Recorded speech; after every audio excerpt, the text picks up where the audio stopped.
So this is the antenatally diagnosed right-sided hydronephrosis which comes to OPD for management. APD diameter progressively increasing, and at 3 months it was 20 millimeter. VCOG was normal. DTPA renal scan shows reduced function, and in one USG it shows the hydroureteronephrosis. So CEC type was done, which shows the dilated pelvis ureter up to mid ureter. So it was further planned for the diagnostic lab and to proceed. So this is the port position taking into account the junction of mid ureter and the lower ureter. So entering with the telescope, you can appreciate the deep ring and the bowel. Now we are proceeding for the mobilization of the colon. We can very well appreciate the cecum and the appendix. We are going into the retroperitoneal area, and some bulbous leg structures is visualized, which is the dilated ureter, and our is the dilated pelvis also. So this is the way we are doing the mobilization with the help of the harmonic.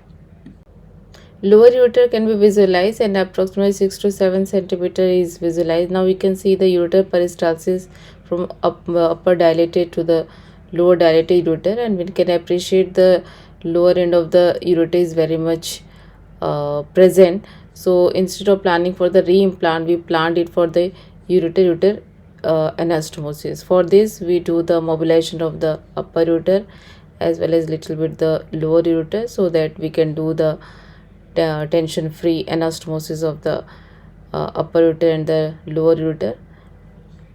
So this is we can see the both headed arrow, the upper dilated ureter, mid ureter stenosis, and the lower ureter.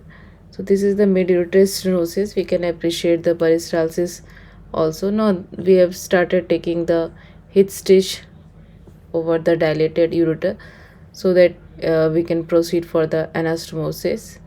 Now we are proceeding for the spatulation of this lower ureter, because it is stenosed, so it's very narrow. So spatulation of the lower ureter was done as we used to do in pyeloplasty. Now we can appreciate the lower ureter normal mucosa. Now this stenosed part is to be cut. So slowly we start cutting from upper end till we can appreciate the mid stenosed part and lower the normal part. So now this cut end was used as a stay, so that we can appreciate the both lie. Now we have done the anastomosis with the 50 vicryl. First we do the anastomosis of posterior layer. The anastomosis was done in continuous fashions as we do in the pyeloplasty. We can do the anastomosis in interrupted suture also. So this is the way that we do the posterior layer anastomosis in a continuous fashion with the vicryl 50 suture.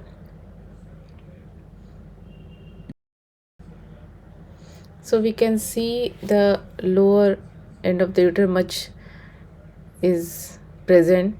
So instead of planning for ureterostomy or planning for the reimplant, as the baby is very small, 4-month-old baby, we plan for the ureter anastomosis over the stent.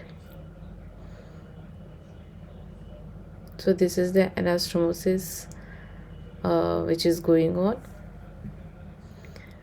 Since the function was deteriorating, so we have planned this for the definite procedure. So now after completing the posterior anastomosis, we put the stent of 3 French 12 centimeter length, and over the guide wire this DJ was put in the distal part, and for proximal part we put another trocar over the pelvic area, and with the help of grasper we negotiate the upper end of the stent. So now we have put the stent transanastomotic, and now we proceed for the ureter anastomosis over the anterior, similar as we have done in the posterior with the vicryl 50. We are doing the anastomosis of the anterior of this ureter anastomosis. Since the disparity is very high, so we have done spatulation. We try to do anastomosis posterior as well as anterior in a continuous fashions. So this is the anastomosis that we are proceeding in a continuous fashion, and this anastomosis were done after mobilization of this upper part of ureter, lower part of ureter, so that it is tension free anastomosis. Peristalsis can be visualized very carefully.